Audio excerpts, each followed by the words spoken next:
All right. Thank you, Zoom AI voice. All right, well, let's go ahead and get started here. Again, welcome everyone to a celebration of literature and living writers. I'm Megan Marshall. I'm the director of the Hugh C. Hyde Living Writers series. And it's really, really nice to be with community tonight, even if it's virtually. And we're very excited to welcome our dynamic poet who is joining us all the way from Illinois.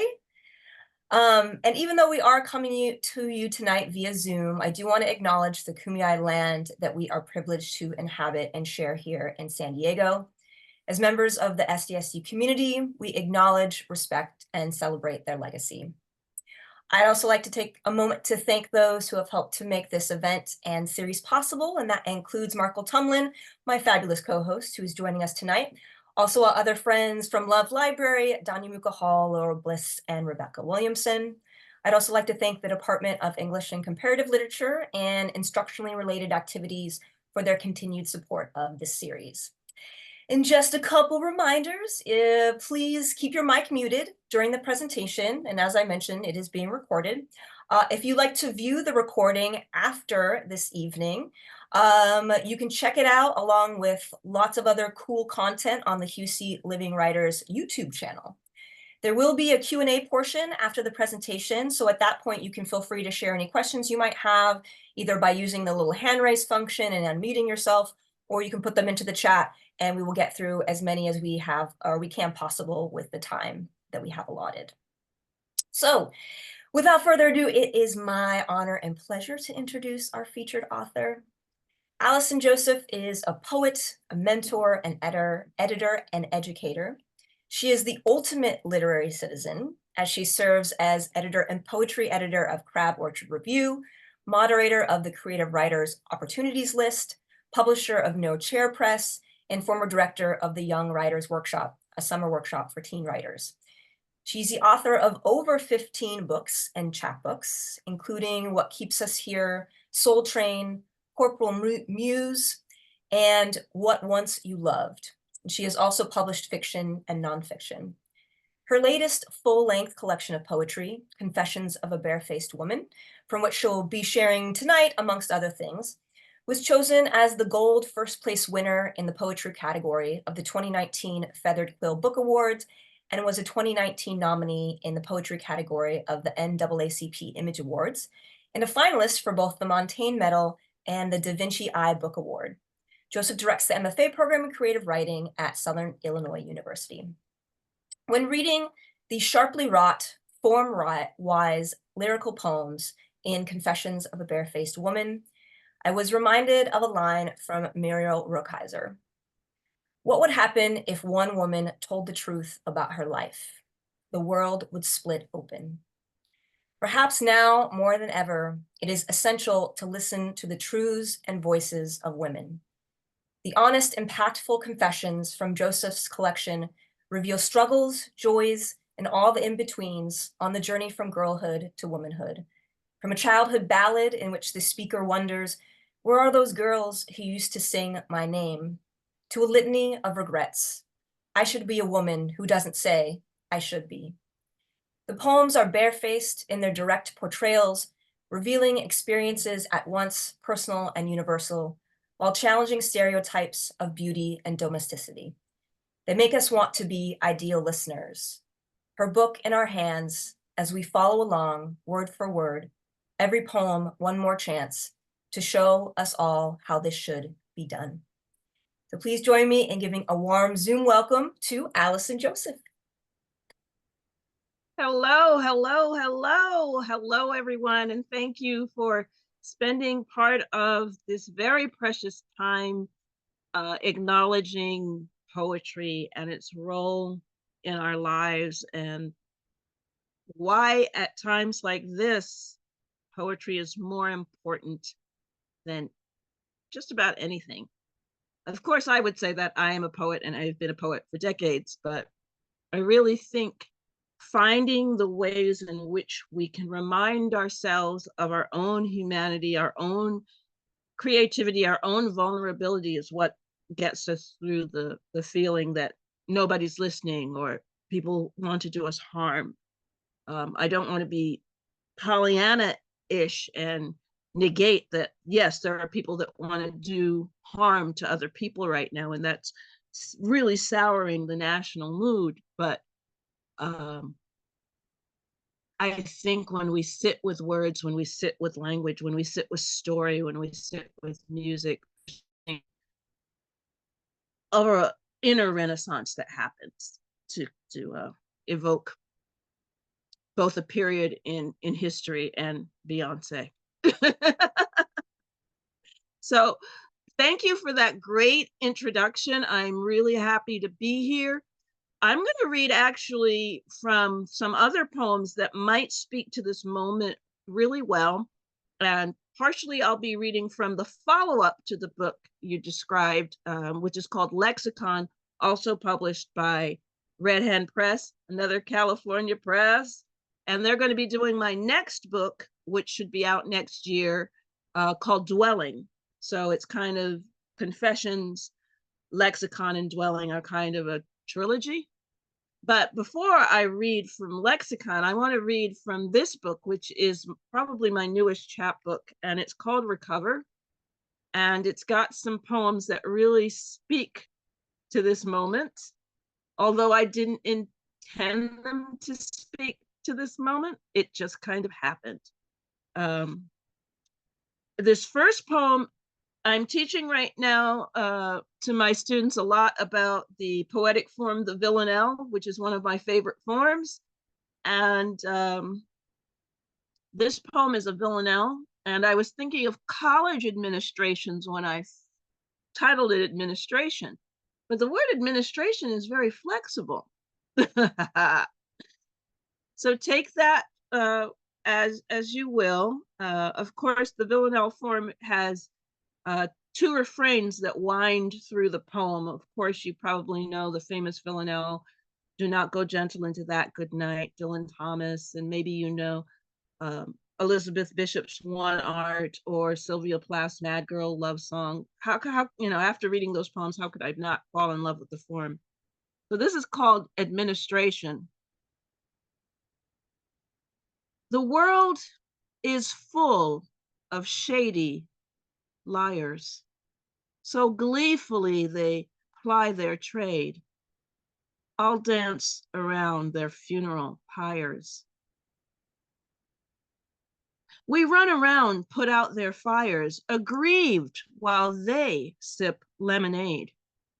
The world is full of shady liars who barely do what life requires. They make each one of us their maid. I'll dance around their funeral pyres, sing happy hymns when they expire. Is this the end for which I've prayed? The world is full of shady liars who smile at you, then slash your tires, destroying floats at your parade. I'll dance around their funeral pyres and giggle as the flames grow higher, set free at last from all charades. The world is full of shady liars, so dance around and around those cleansed fires. Gotta love a poem with the spirit of retribution behind it. So this book is about recovering from loss, from language being used in ways to hurt. And I had a very contentious relationship with my father, who was an immigrant to this country. He was originally from an island in the Caribbean. So that's something that struck me very hard lately. And my father died a long time ago, but he still pops up in my writing. He was part of what was, both my mother and father were part of what was called the Windrush generation. They were Caribbean immigrants to the United Kingdom, which was actually where I was born, and post World War II, to, now that I think of it, serve many of the same roles that the Haitian community is serving in Springfield, Ohio, to make the country better, to take positions. So my father went from being in the Caribbean to the UK to Toronto to finally the Bronx, which is where my family settled in New York for my growing up. But in this poem, I'm imagining my father coming back from the dead to talk about Donald Trump, because Donald Trump was this fixture of my childhood. He was, constantly on TV. Anybody who grew up in New York in the 70s and 80s is familiar with this man. So I'm like, when can he finally be out of my life? So this is my father speaking. So you might want to imagine this in a heavy British Caribbean accent, sort of an Idris Elba kind of sound. My father, back from the dead, visits to complain about Donald Trump. He's looking really sharp for a dead guy, but then again, my father always could dress well. Leather shoes, pressed suits, cufflinks, and tie pins. Because my father always knew he couldn't get away with being slovenly, that he couldn't be angry with anyone but us in his home, his own falling apart castle. I tell him that it's been like this for what seems like years, and that Black people, who are usually merely just fed up with all the hypocrisy and indignities, need him back fiercely. Only you can make me feel better, I say, for giving him those rages in my girlhood, violent, moody swings of temper that left me loving him and hating him in the same day. How can you trust a white man that orange? My father sneers, and I feel a wash of relief. This time, my father's scathing sarcasm is headed to Trump Tower, to DC, where he took us once on a rare family vacation, occasion of one of my few photos with him. My father says, "White people don't come in tangerine," and I roar aloud, tears coming into my eyes with love for his snark, for his petty meanness now thrust at the starburst in chief. For my father remembers I loved that candy, particularly orange ones, wrappers all over my childhood bedroom, decorating my hand-me-down dresser. My father's ghost demands, "You mean to tell me that's the best this country could do after all this time I've been away?" He never felt a need to visit during the Obama years, though I'm sure he would have poked fun at Barack too, those ears too much to resist. But this orange clown, this real estate loser, this reality show ringmaster, he's enough to raise an angry Black man, spitting and yelling and reeling from the dead. My father's loud Caribbean timbre, waking me from my abject American sleep, my green card slumber, my citizenship, not the only gift this father ever gave me.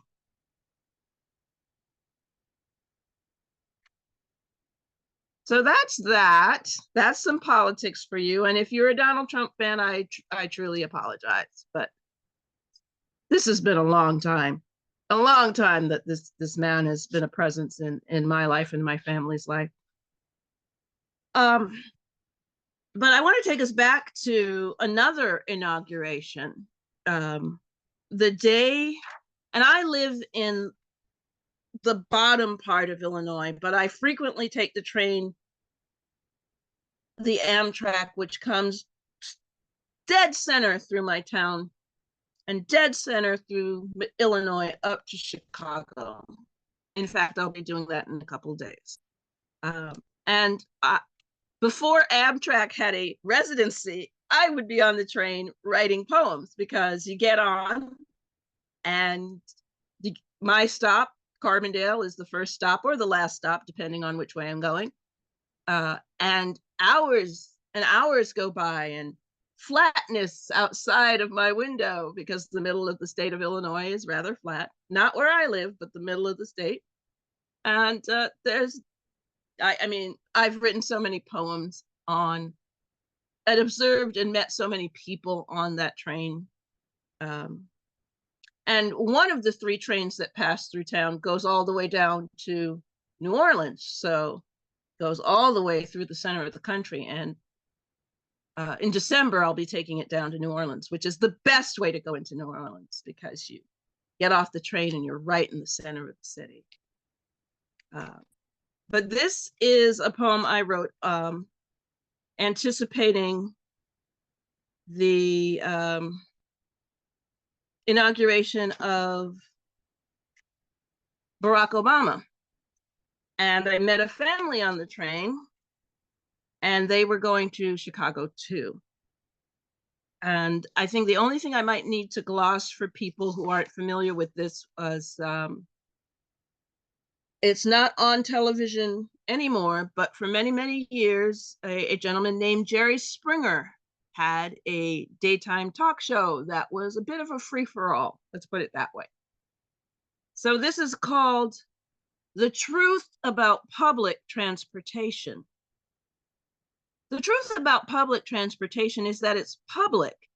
So when the young man, the size and shape of Biggie Smalls, squeezes into the seat next to me on the Amtrak bound for Chicago, there's nothing I can do but stare it, try to finesse and fidget some elbow room. And the public nature of this northbound train makes it impossible not to hear the chatter of the family directly in front of me. White mother, black stepfather, her pudgy teen daughter. At least that's my rickety guess as we stutter past rotted out buildings, stop at corroded rail stations only open for each day's departures, arrivals. They are headed to the city for a taping of Jerry Springer. Daughter intending to tell the nation, late night weed smoking, munchy eating part of the nation still watching Springer, that she shares her man with another woman, all of them together in the same house. Technically, I'm dating his cousin, she says, and her stepfather agrees, claims they'll put on fireworks for the cameras, let Jerry's producers believe their backwoods hillbilly escapades are worth buying. The B.I.G. lookalike asks, what's the problem? And the teen daughter says, me and her get along fine. No problem in her mind. Graying and snaggle-toothed, the stepfather seems a pimpish Prospero to her country girl Miranda. Her mother so exhausted she barely speaks, curled like a child in the window seat. Today is MLK Day, and in one more day, Barack Obama, the son of a black father and a white mother, becomes president. And I'm trying to figure out how any of this fits together. Black and white, fathers and daughters, money and greed. I know Cook County is hundreds and hundreds of miles from Massac, where I think this family lives, where Jerry Springer visits can substitute for family vacations. The girl, who's never been on a train before, doesn't like what she sees out the dirty train windows. I could never live here, she says, The houses are too close together. The train car keeps lurching forward, always this close to jumping its tracks.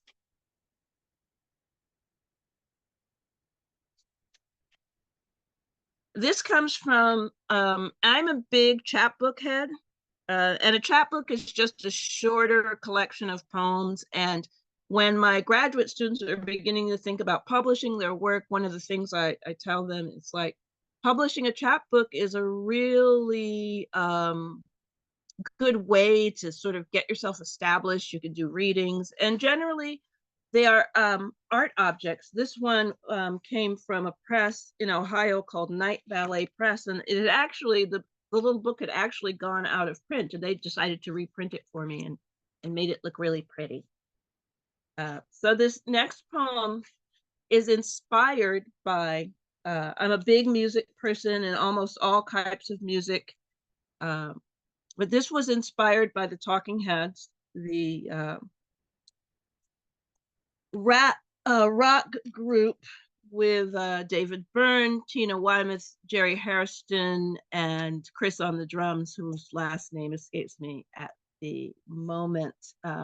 And I just saw, one of the things I'm doing as an aging Gen Xer is going to tribute band versions of concerts I was too young to see when they were actually concerts. So I went up to the Chicago area. There's a town in the far western suburbs of Chicago called Aurora, and there's a club there called The Venue. And I saw a tribute group to the Talking Heads called Big Suit. If you know the film Stop Making Sense, there's a scene where David Byrne comes out in this enormous suit. So they named their tribute to the Talking Heads Big Suit. So the inspiration comes from a Talking Heads song in which David Byrne sings the line, "What good are notebooks?" And I am an analog person. I know we live in a digital AI world now, but I still write my poems when I start out in longhand. I still write letters to people. I mean, I text and do everything else. And here I am on Zoom, but I still love notebooks. And I hoard them. I buy a pretty one and think, this is the one in which I will write my masterpiece. And then I allow myself to actually write in it. And so this is a sort of ode to notebooks. Notebooks. I crave them as if craving something carnal, blankness of pages erotic, clean with sensual sensibilities and ready to be dampened by my insistent ink, swirls of language made plain on thin blue lines taut as tightrope. I collect them like other women collect shoes or boyfriends, fingering pristine pages while standing hushed in aisles of bookstores and stationery shops, stroking plush-covered ones with a single finger, loving floral print ones more than actual flowers, needing another and another until my house is overrun with them and they start arranging cocktail hours and support groups. For the ones I have not written in grow lonely, and the ones managing the burden of my desperate handwriting need someone to talk to, peers to confide in about these dog-eared secrets and semi-scribbled imaginings, covert half-truths, outright lies.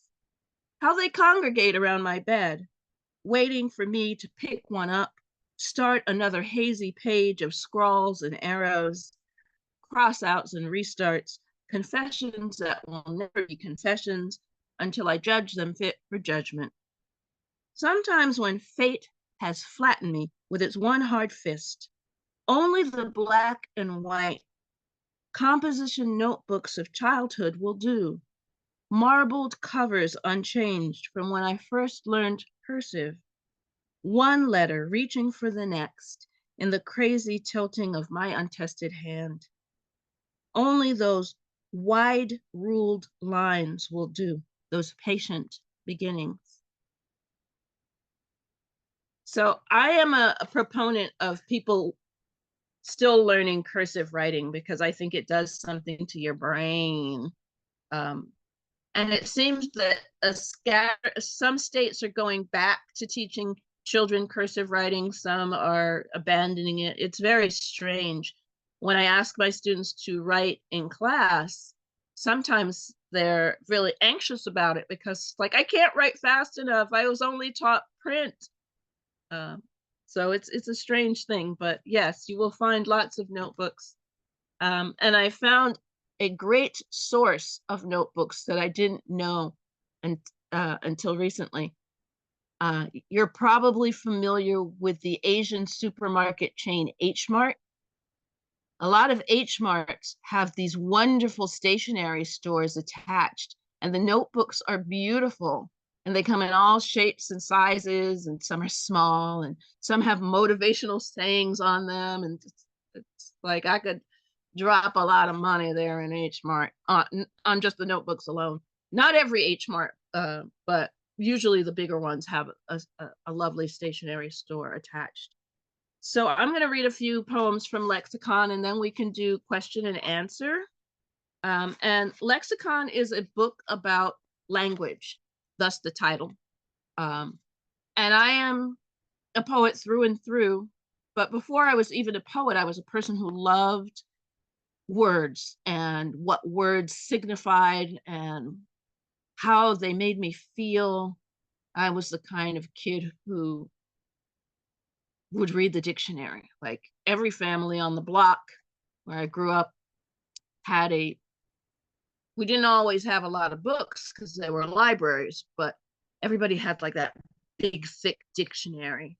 And since my mother was a nurse, we also had like the medical dictionary and things like that. So I named this book Lexicon, and you can see the drawing on the cover is essentially me. It even has my mole, my mole. So I want to read the title poem, which is, I love all sorts of poems. I love lyric poems, poems that sort of commit to and expand an emotion, poems that tell a story. As you could tell, I read some narrative poems. This is more of a lyric poem. It's called Lexicon. Let me taste the I ams on your tongue. Stroke you so your trochees tumble free. Let me hear your anapestic pulse stutter through the rib cage I embrace, kissing every trimeter of skin. Hear me whisper sapphics in your ear, dangle dactyls from my curving lips. You're no mere versifier, but a bard, making all my consonants come hard. Vowels so elongated in lust, my mouth's an instrument of luscious praise. This poetry we make is evidence that all we touch is figurative, bodies pushing words beyond the real. That poem is me fooling around with all the words that have something to do with the generation of poetry. So I've got iams and trochees and anapests, which if you've studied poetry, you know that those are metrical terms, and sapphics. And I'm playing with the notion of versifier versus bard. And also wanted to write a love poem because before my husband passed away, I wrote him a hell of a lot of love poems. This is a sonnet, and one of the notions that goes through this book is language is a receptacle for grief. And I did write this book before my husband passed away, so the main person I'm grieving in this book is my mother. My father got his poems. An immigrant 3 times over, an immigrant from her island of Jamaica to the UK, from the UK to Canada, and from Canada to the Bronx, where we really established our family. This is called grief, a petition. I want to limit grief to 14 lines, to capture it inside a rhyming box that I can put together, then unlock when brave enough to claim the griefs that's mine. I want to make my sorrows small enough that I can carry them one at a time, assured I've made a space where they're confined. Grief unrestrained, too fertile, too vast and rough to go unchecked. I need to break it down, go bit by bit until I've built a space with boundaries that wrap their way around, like vines around a stake. I want grief bound, hemmed in by words so I don't have to face its clamoring, that unrestricted sound. Okay, I think I'll read two more. And sometimes when you write poems, you write them with an audience in mind, but sometimes when you write poems, you put, I guess the equivalent term would be Easter eggs, things that are there just for you as the poet. And I live about 320 miles south of Chicago. So for a lot of people around here, when they refer to a city, they actually are referring to St. Louis. I live about 100 miles from St. Louis, 2 hours by car. So the area that I live in most directly it's southern Illinois, southeastern Missouri, even part of Kentucky. And if you were to make that into its own state, the name of it might be poor. There's a lot of poverty and a lot of lack in the area. So I wrote this poem called The Courtship of Misery and Illness, regarding misery and illness as if they were actual people, personifying them. But misery sounds a lot like Missouri, and illness sounds a lot like Illinois. The courtship of misery and illness. Misery and illness border each other, true neighbors. They bleed into each other until you shiver from fever and nightmare, from waking dreams, dreamy wakes. Misery loves how illness makes you gaunt, frantic for medicine, for anything to restore your color to your pallor, rouse your cells to fight infection, invasion. Illness courts misery, sends her love notes and fragrant sachets, swoons over misery's snapshot in a guilt frame. Misery and illness get along so well, they marry, set up housekeeping in your blood, in the tiny kingdoms of your corpuscles, in your dermis, dentin, cilia. Illness goes shopping, buys the groceries, makes thin broth from gristle, saltines, porridge. Misery decorates garlands of wadded tissues, unrinsed empty glasses, teaspoons coated with cough syrup's thick resin. Misery loves illness, even though he's a slut, a flirt who will tongue kiss anyone, put any lucky girl on her back, boy on his side. And now that misery and illness have moved in, made their homes in you, pushed you down, forced you into bed, now that they've taken over, there's nothing left for them to do but breed, thrive in your writhing, your breathing, your inflamed mouth. surly eyes. I wrote that long before COVID was a thing. And then when I would read it at readings like this one, I'd realize I wrote a pre-COVID poem.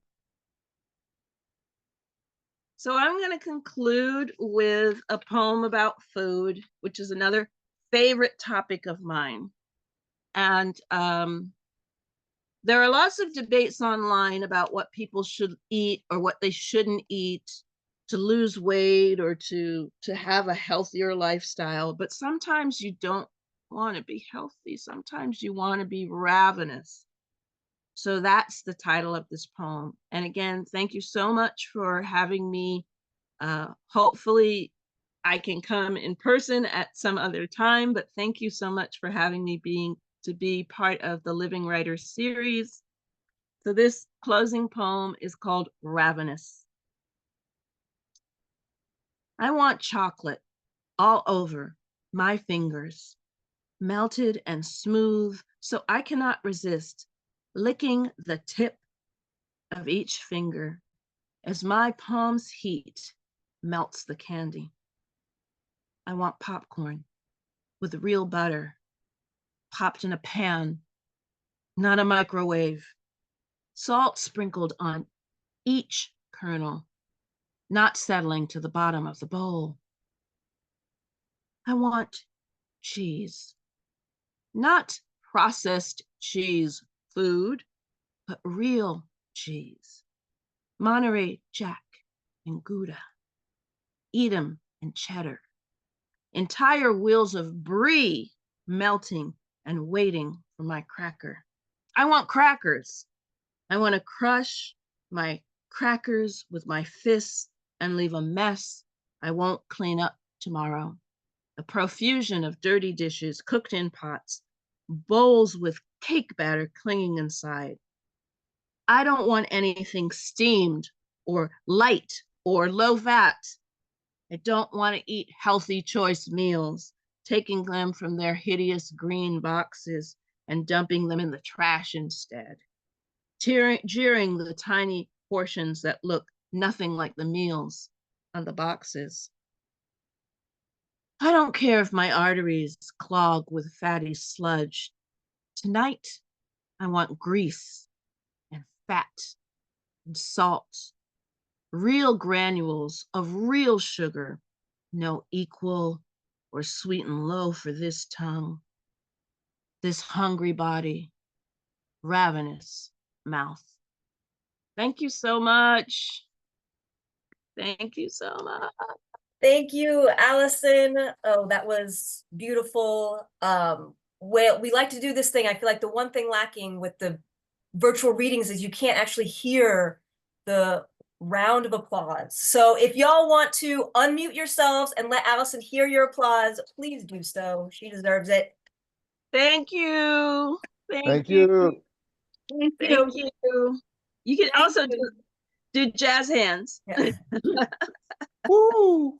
Woo! Thank you so much. Such a pleasure being in community with you this evening. Yes. Yes, we definitely needed this. And now we have some time for some questions. So as I mentioned earlier, if you want to use the little hand raise function, and then we can, I'll call on you and you can unmute yourself, or feel free to put a question in the chat and we will get to as many as we can with the time we have allotted. So who has a question for Allison?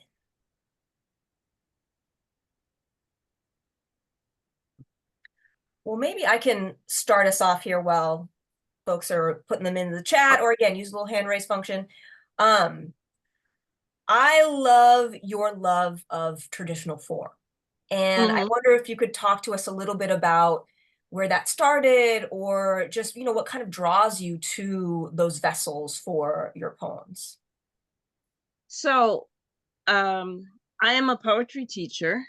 And at one point in my career, early in my career at this university, SIU, I was assigned a course, and the course was titled Forms of Poetry. and they just said, oh, go teach it. And I thought, oh my God, how do I teach a class that's called Forms of Poetry? Well, I've got to be able to write these things if I'm going to teach these things.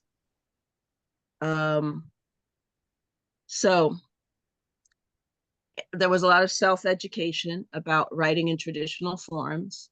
And what I found was learning to write in traditional forms made my free verse better. And I tell my students that, yes, these rules of what makes a sonnet or what makes a villanelle seem rather arbitrary, but there's a reason why poets have signed on all this time. And even the loosest thing that calls itself a sonnet demonstrates some echoes of that original tradition. So I have taught that course here for many years. I'm going to be teaching it again in the spring. And we start with the sonnet and work our way through various forms, the villanelle, the sestina, the pantoum, the huzzle. And then we talk about blues, both the music and the poetry. So it's a really wonderful class. So my love of traditional form really came from that emergency of panic going, oh my God, I've got to teach this stuff.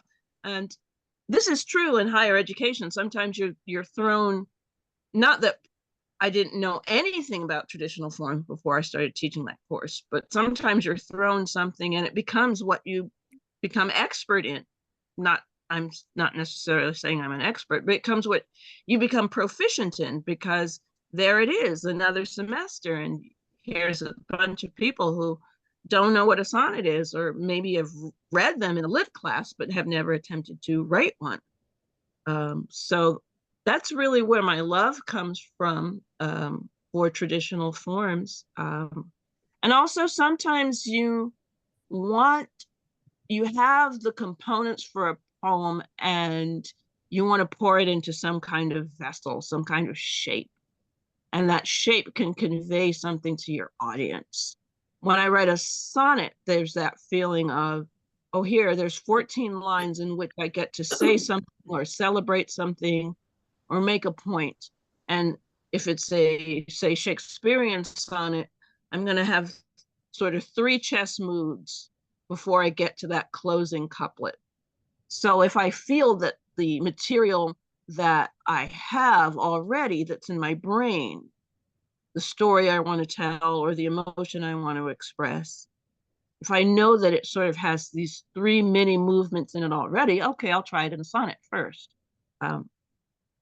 The false dichotomy a lot of poets end up with, even poets that teach, is that you have to do one or the other. You can't do both.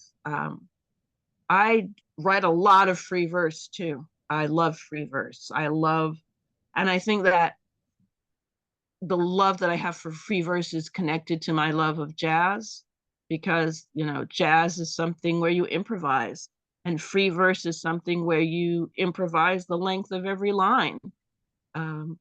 So that's the backstory. I wish it were more fascinating, but it came out of necessity.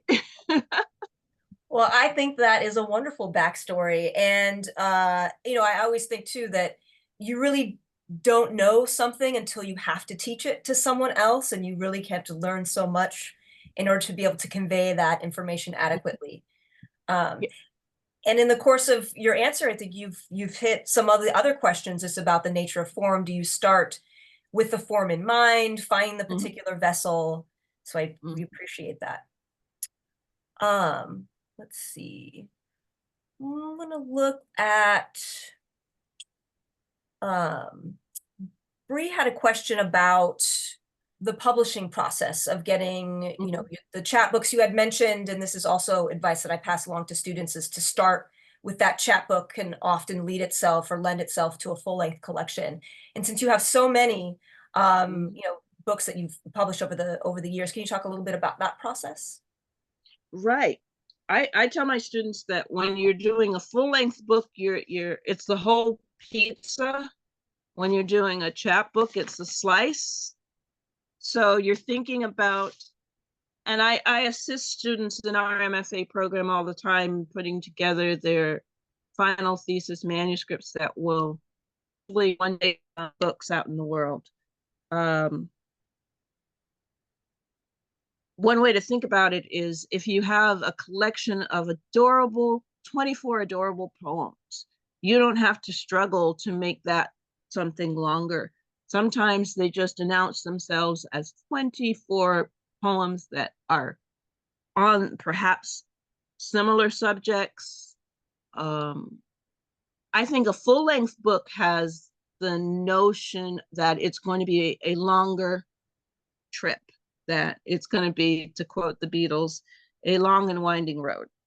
And sometimes people's books are, you know, poets' versions of the Bildungsroman, that they're, you know, my very first few books were very much in the mode of, here's a young girl growing up, discovering language and moving into adulthood. So often first books have that sort of arc of discovery. So if you find yourself taking a longer time to tell the whole story, it's probably a full-length book. I have written books also that, for some reason, the form dictated that this was going to be a book. A book that I published called My Father's Kites is basically one long sonnet sequence. It's about my father's death, and the sonnets begin with literally me getting the news that he's died, to these flashbacks to my childhood. And this is all done in sonnet form, and I'm telling the whole story of our relationship, and it ends up me in a card shop lamenting that I won't get to send him another card because he's no longer alive. So that book really spat itself out at once. It's like I was infatuated with telling this story and using this form to tell this story, and it sort of was all of one piece. And sometimes writers get really lucky that way, or maybe lucky, or maybe obsessed. But many of my books, I have all these, as I said when I read the poem notebooks, I have all these notebooks. And sometimes I'll pick up a notebook and I'll see, oh, there's a bunch of poems in here. And that's the clay approach. You know, there's a bunch of poems. Can I shape these? Can I do what I do with my students and order them in a certain way, where these poems that weren't necessarily all written in the white hot heat of a project, but is there something here that's going to become a book or a chapbook? Yeah, I would rather be part of the William Stafford kind of approach to poetry. And if we remember the great poet William Stafford, he was all about writing as much as you could while you could. And since I write in both free verse and fixed forms, I really don't suffer from what a lot of writers suffer from, which is writer's block. Because, and I saw that there was a question in the chat, like, what inspires you? I can get inspired by anything. I am one of these writers that, and I used to drive my late husband crazy with this, because he would say a phrase or a sentence, or we'd be in a situation and I'd say, if you're not going to use that line, I'm going to use it. Or I would assign him poems. We went to graduate school together. So at Indiana University, we were both students of Yusuf Komunyakaa, wonderful, wonderful poet. And after we had graduated and we settled into first jobs, interestingly enough, at his undergraduate alma mater, University of Arkansas in Little Rock, we're back visiting because his parents were still alive and still were in Little Rock. And we passed a strip club, and I said something like, who knew this town had so much flesh in it? Because Little Rock is Bible Belt. It's Arkansas. Who knew this town had so much flesh in it? And I said, you've been in there. You can write the poem. And I made him write a poem. And it's a poem that I sometimes read at, I didn't have time to read it this time, but that's what I see opportunities for poetry everywhere, because poetry is about, and this is why when I write fiction, it's really hard for me, because it's hard for me. You're working on a jeweler's scale when you're writing poetry. And when you're writing fiction, you really should be working on the whole dress and not just the pair of cute earrings. Poems are cute earrings often. But yeah, just about anything inspires me. People I meet, strangers. I've written a lot of poems, as I mentioned, on that train between here and Chicago. People will tell you their entire life stories, and they don't know. Often when people meet me, they don't know I'm a writer, but I'm listening for the cadences of their voices and their stories, and the poem about being on the train with that family, I didn't make any of that up. I was thinking that, okay, this is somehow a twisted version of The Tempest. So that's the allusion to Miranda and Prospero that's in the poem. But everything about them, they were headed from their rural county. Massac is a rural county in Illinois, and they were headed to Cook County, which is Chicago, and they were headed to appear on the Jerry Springer Show, which at that time would still take Chicago. And they were kind of viewing it like a vacation. I'm like, how can I not write this? And the guy sitting next to me looks like Biggie Smalls. How can I not write this? And in 2 days, Barack Obama is going to be inaugurated. How can I not write this? So sometimes you just get these lucky accidents where stories and things just fall into your lap, and it's up to you to recognize their worth. Well, I definitely appreciate all the broad range of references. And I think, as a writer, you have to learn how to read and then write the world, no matter if you're doing fiction, nonfiction, poetry. And I think I have to steal that phrase from you, that, poetry is a pair of cute earrings. Yeah, you've got some really nice ones on. I love those. Oh, thank you. Thank you. Wearing some poems tonight. Yeah. Thank you. Well, since you're kind of talking about process here too, there was a question Callan had in the chat about how long does each poem take from first idea to where you say it's finished? Is a poem ever completely finished? No, we know that a poem is never completely finished. The French poet Paul Valéry said, a poem is never finished, just abandoned. And I stand by that.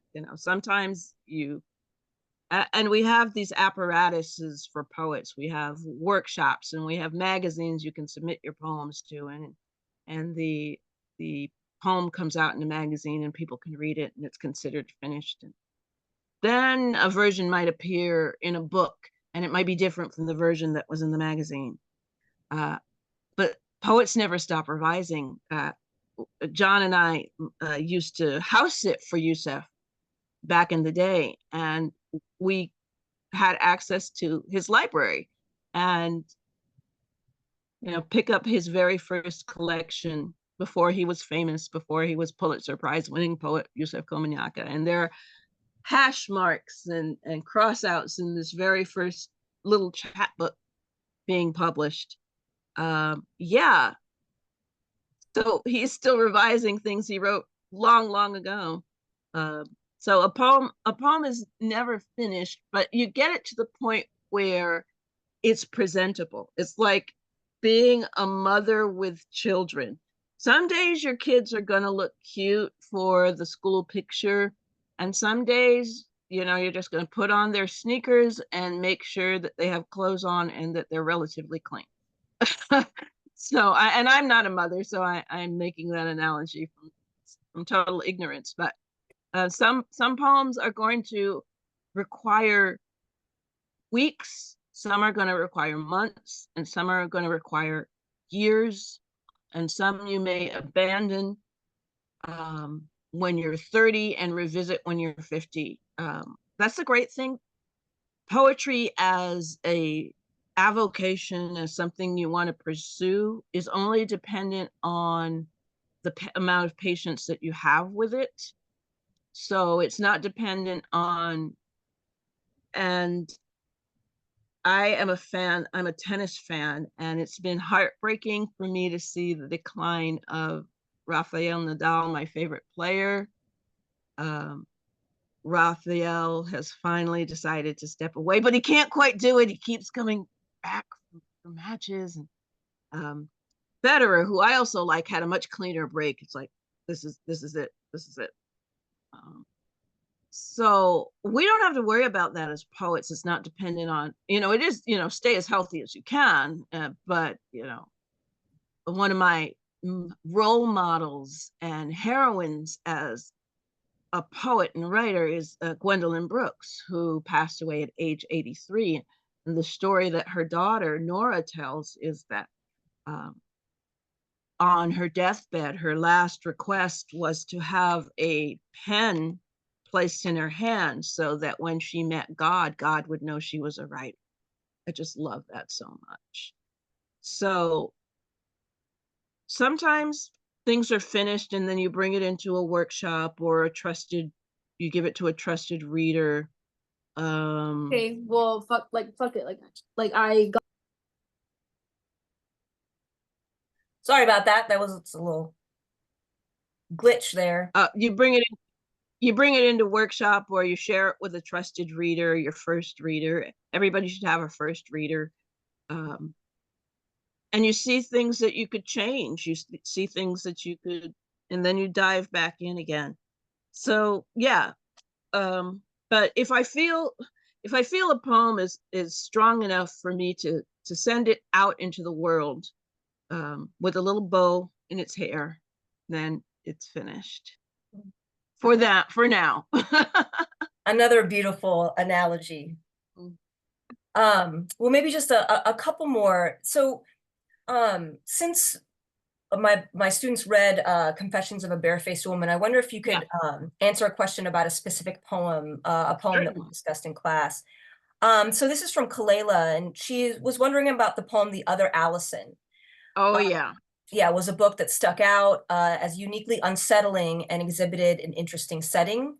Is there nothing the passenger of the cab can say in defense of this portrayed Allison as she needs to get to her destination and is at the mercy of this scornful cab driver? And was the element of tension contrived to unsettle the audience? Or, like you were talking about a lot of your other poems, is this based off of an actual event? It is. I don't know if it's something about my face or something about my presence, and this poem was written in the pre-Uber days, so this is definitely a cab driver, but it happens with Uber drivers too. There's something about my face that makes people just talk to me and just sort of spill their secrets, and of course I'm going to use it. And yeah, this cab driver started talking about, well, I don't know about the name Allison. I was like, I knew this Allison and she was no good.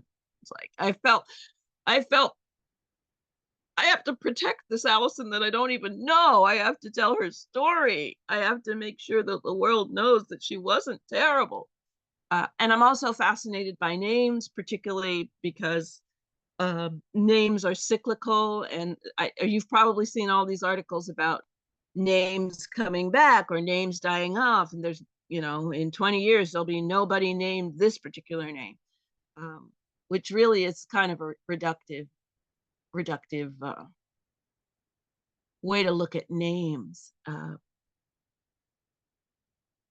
But yeah, that was based on a real incident. And I meet a lot of other Allisons that are around my age or a little younger. And then I meet little baby Allisons, like Allisons that are 6 or 7. And so I don't think it's a name that's going to die out. But also I'm interested in the concept of an alter ego. Was this Allison I'm being told about my alter ego? Does this Allison live this life of luxury and laziness, and I have to be industrious? So it's also, it's an interesting thing. And I've talked about this in my classes, to write a poem from the perspective or about the other version of self. The version of you that you might show in certain situations, or an imagined version of yourself that is able to get away with things that you cannot get. It's a fun writing task to give yourself. But that poem was based in an actual encounter. And I don't know what it is about me, but people just like to tell me stuff and tell me their business. Well, I'm glad you made it safely through that encounter. Just more fodder for the poems. So maybe just a couple more. This one's a quick one. Sandra wrote to say thank you so much for your poems and your generosity to the world of poetry. Will the Writers in Common Conference be offered this year? Oh, okay, that's really interesting, because you had mentioned in the intro that I am the director, or was the director of the Young Writers Workshop. And I did that for many, many years, almost 20. And that was our Teen Writers Conference. And before the pandemic, we had 2 sessions of something called Writers in Common, which I was expanding the notion of a multi-generational writers conference. Because if you're familiar with events for writers, they can be really specialized. They can be specialized in terms of genre. They can be specialized in terms of age and experience of the participants. And I wanted to see if I could pull off something that was multi-generational, where we'd have teens and adults and people from different backgrounds. And the first year we did it, it worked beautifully. The second year, no teens showed up. And then I lost my husband, and then a pandemic set in. So we've just brought back a version of the Teen Writers Workshop, when we're calling it the Young Writers Conference as opposed to the workshop. And we may revisit doing adult events again. But I had a lot more energy in my 30s to deal with a whole lot of the rambunctious teenagers. But I really believe in both the fact that when you're a writer, you do it in isolation, you do it in solitude. It's a solitary pursuit. But also there's the notion of community. There's the notion of inviting people into the communities that you form through things like MFA programs, and like an invitation for me to come virtually to visit with y'all. And there's a lot of excitement for me around such things, even as exhausting as writers can be. And because we can be a handful, we can be a pill, we can be annoying. Many of us need to be medicated. Many of us need to take that proverbial chill pill. But I think we need these spaces where it's okay to be the weird kid. It's okay to be the weird adult. It's okay to be the weird senior citizen. It's okay to be the person who wants to do painting and poetry and put it in the same book.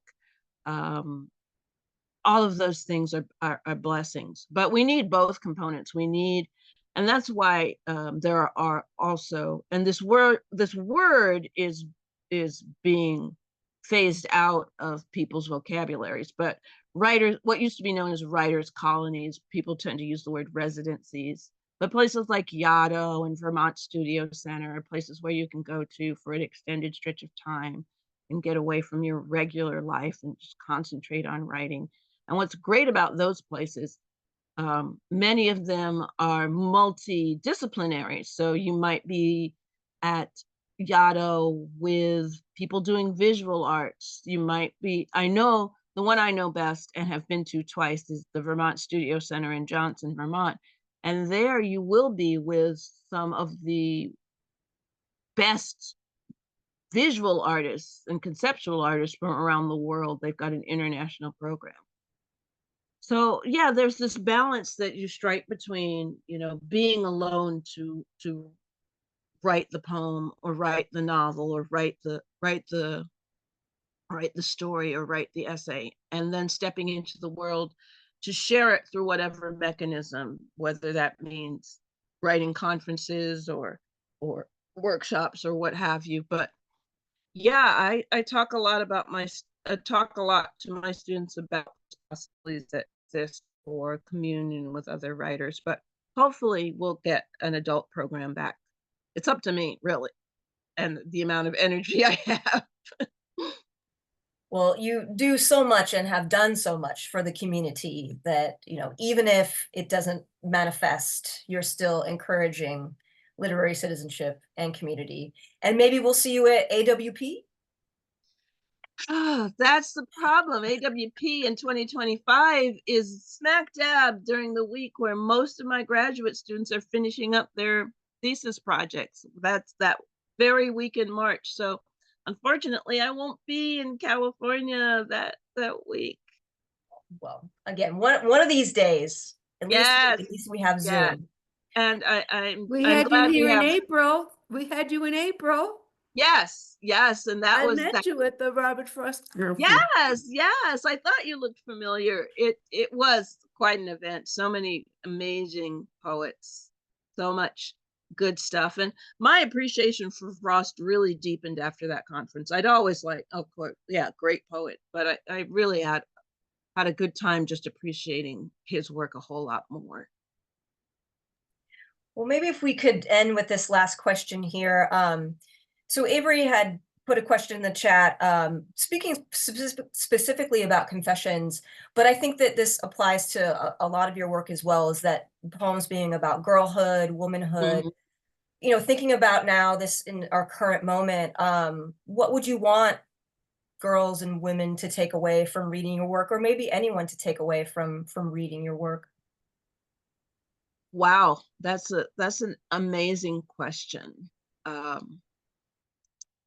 When I was a young baby poet, there were no Amanda Gormans, there were no Ruby Cowers, and I've heard people denigrate both of those young women. But had I seen their example, I stumbled into poetry anyway, but I would have gotten there sooner if I had seen their example. That I always loved language, but it took me a while to put together poetry and myself and these possibilities. So I would say, you know, be the light you want to see in the world. Sometimes you're the first, sometimes you're the second, but there's always going to be someone coming up behind you who learns from your example and finds it fascinating. I remember being like 14 and deciding, oh, I want to be a poet. And it's like, what do I do? Well, since I was growing up in New York, there were free poetry workshops at the New York Public Library. And I got it into my head that I was going to attend one or two or several, and I did. So yeah, just seeing someone there who is like you, or maybe even not even exactly like you, but seeing someone doing the work and thriving despite the hardships of the work itself is such a potent thing for anyone starting out as a poet. Because this is a weird thing to say to people. And my parents, being the immigrant parents that they were, I did not say, hey, I want to be a poet. I did not say that. But I deliberately chose to go to an undergraduate college with this reputation for poetry, and that was Kenyon College in Gambier, Ohio, which was as far as you could get from the Bronx as possible. But yeah, if you know, if you can envision it for yourself because you've seen someone else do it, it makes the path that much easier. Well, thank you for that impactful and inspirational response, and really just for being the light for us, you know, in this dark evening. So how about let's give Allison another round of applause if you want to unmute yourself so she can hear it. Thank you. You can do the boho snaps. I call it boho snaps. Boho snaps. I like that. Snappage. Jazz hands. Jazz hands, Yes. jazz hands. Percolation. Yes. Thank you so much for having me this evening. And yeah, keep the faith, everyone. Keep the faith and keep writing.